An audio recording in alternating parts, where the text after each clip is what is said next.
అందరికీ శుభోదయం. ఈరోజు దేవుని వాగ్దానం ఏమనగా హెబ్రీయులకు రాసిన పత్రిక 13వ అధ్యాయము 20వ వచనము.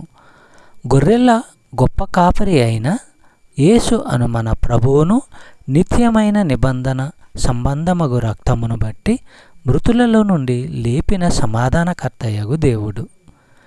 హెబ్రీయులకు రాసిన పత్రిక 9వ అధ్యాయము 12వ వచనము మనము పరిశీలించినట్లయితే, ఆయన మనుషుల కోసము శాశ్వత విముక్తి సంపాదించి మేకల రక్తంతో ఎద్దుల రక్తంతో కాక తన సొంత రక్తంతోనే ఒక్కసారే అతి పవిత్ర స్థలములో ప్రవేశించాడు.